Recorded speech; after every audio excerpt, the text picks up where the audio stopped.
അസ്സലാമു അലൈക്കും വറഹ്മത്തുള്ളാഹി തആല വബറകാതുഹു. ബിസ്മില്ലാഹി വൽഹംദുലില്ലാഹി വസ്സലാത്തു വസ്സലാമു അലാ അഷ്റഫിൽ അംബിയാഇ വൽ മുർസലീൻ വഅലാ ആലിഹി വസഹ്ബിഹി അജ്മഈൻ. അമ്മാ ബഅദ്. ഏറ്റവും ബഹുമാനം നിറഞ്ഞ ഉസ്താദുമാർ, എൻ്റെ ശബ്ദം ശ്രവിക്കുന്ന വിദ്യാർത്ഥി സുഹൃത്തുക്കളെ, മഹാനായ ഇമാം ഷാഫിഈ റളിയല്ലാഹു അൻഹുവിനെ കുറിച്ചുള്ള പ്രബന്ധവേദിയിലാണ് ഞാൻ നിങ്ങളും ഒരുമിച്ച് കൂടിയിട്ടുള്ളത്. ഈ അവസരത്തിൽ ഇമാം ഷാഫിഈ റളിയല്ലാഹു അൻഹു എന്ന ഭാഷ സാഹിത്യ കുലപതി എന്ന പ്രബന്ധത്തെക്കുറിച്ച് അല്പം സംസാരിക്കാനാണ് ഞാൻ ആഗ്രഹിക്കുന്നത്. അടങ്ങാത്ത വിജ്ഞാനദാഹം ഒരിടത്ത് ഒതുങ്ങിക്കഴിയാൻ ഇമാം ഷാഫിഈ റളിയല്ലാഹു അനുവദിച്ചിട്ടില്ല.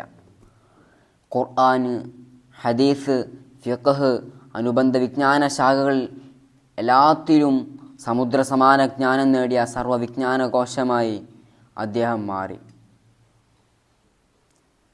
മികവുറ്റ ഭാഷാ പണ്ഡിതനും അനുഗ്രഹീത പ്രഭാഷകനും അതോടുകൂടെ ഗ്രന്ഥകാരനുമായിരുന്നു ഇമാം ഷാഫിഈ റളിയല്ലാഹു അൻഹു.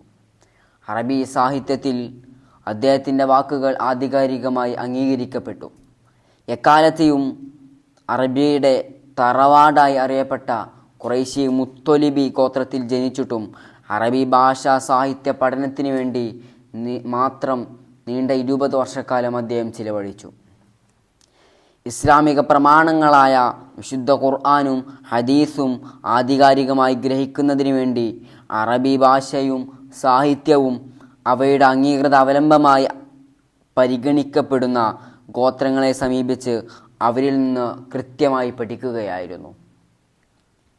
ഹുദൈൽ, അസദ്, തമീം, ഖൈസ് തുടങ്ങിയ ഗോത്രങ്ങൾ ഉദാഹരണങ്ങളാണ്. ശുദ്ധവും സ്ഫുടവുമായ അറബി സാഹിത്യം ശരിയായ വിധം പഠിക്കുന്നതിന് വേണ്ടി ചെറുപ്പത്തിൽ തന്നെ ഹുദൈൽ ഗോത്രത്തോടു കൂടെ ഇമാം ഷാഫിഈ റളിയല്ലാഹു അൻഹു താമസിച്ചിരുന്നു. 10,000-ൽ പരം അറബി കവിതകൾ ആഴത്തിൽ ഇമാം ഷാഫിഈ റളിയല്ലാഹു അൻഹു പഠിച്ചിരുന്നു.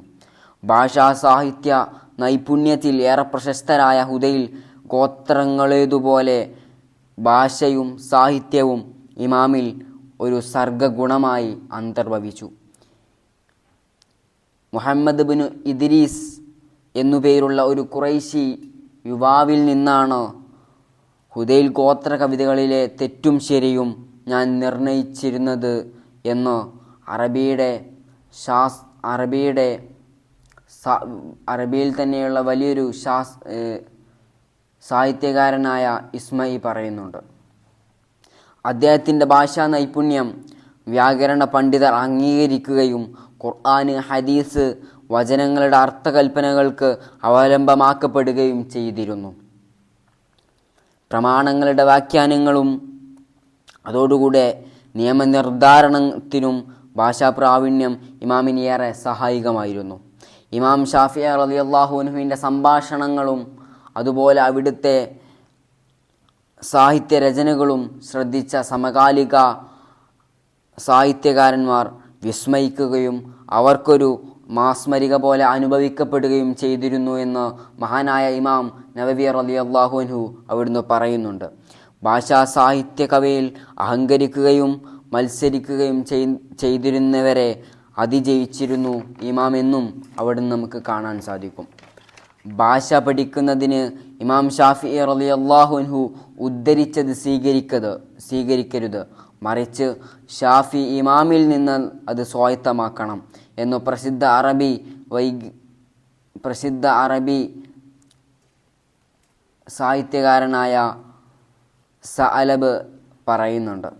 മക്കയിലെ വാസകാലത്താണ് ഇമാം ഷാഫിഈ റളിയല്ലാഹു അൻഹുവിന് അറബി ഭാഷയോട് വളരെയധികം ഇഷ്ടം തോന്നുന്നത്. മക്കയുടെ പരിസര പ്രദേശത്തുള്ള വിവിധ ഗോത്രങ്ങളുമായി സന്ദർശിക്കുക ഇമാം പതിവാക്കി. അവരിൽ നിന്ന് കവിതകളും പ്രയോഗങ്ങളും മനസ്സിലാക്കി. വിദേശികളുമായുള്ള സമ്പർക്കം നിമിത്തം പട്ടണവാസികളിൽ അന്യഭാഷകൾ കലർന്നിട്ടുണ്ടാകും. അതിനാലാണ് അനറബി കലരാത്ത ശുദ്ധ ഗ്രാമഭാഷ വശപ്പെടുത്താൻ അദ്ദേഹം ഉൾഗ്രാമങ്ങളിലും മരുഭൂപ്രദേശങ്ങളിലേക്കും ചെന്നെത്തിയത്. ഈ പ്രയാണത്തിനിടെ അനേകം നാട്ടുഭാഷകളും ഗ്രാമനാമങ്ങളും അദ്ദേഹത്തിന് ആർജിച്ചെടുത്താൻ കഴിഞ്ഞു.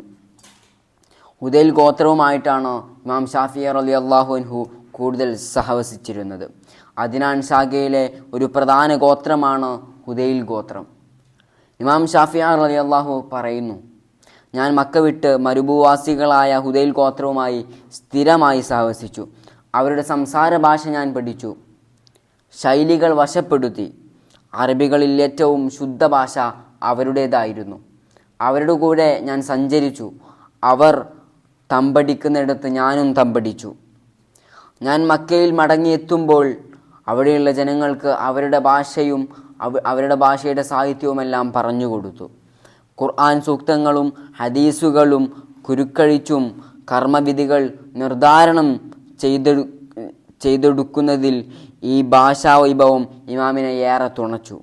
ഷാഫിഈ റളിയല്ലാഹു അൻഹുവിൻ്റെ വിവരണ പാടവവും ഭാഷാസ്ഫുടതയും സാഹിത്യവും വിസ്മയകരമായിരുന്നു എന്ന് അവിടുത്തെ പ്രധാന ശിഷ്യനായ റബീഉൽ മറാദി റളിയല്ലാഹു അൻഹു പറയുന്നു. ഗുരുനാഥന്മാരായ സുഫിയാൻ ഇബ്നു ഉയൈന റളിയല്ലാഹു അൻഹുവും മുസ്ലിം ഇബ്നു ഖാലിദ് അസ്സഞ്ചി റളിയല്ലാഹു അൻഹുവും ഇമാമിൻ്റെ ഈ ഭാഷാ നൈപുണ്യം പ്രയോജനപ്പെടുത്തിയിരുന്നു എന്നും നമുക്ക് അവിടെ നിന്ന് കാണാൻ സാധിക്കും എന്ന് പറഞ്ഞുകൊണ്ട് ഞാൻ എൻ്റെ ഈ പ്രബന്ധം നിർത്തുന്നു. വാഖിറു ദഅവാന അനിൽ ഹംദുലില്ലാഹി റബ്ബിൽ ആലമീൻ. അസ്സലാമു അലൈക്കും വറഹ്മത്തുള്ളാഹി തആല വബറകാതുഹു.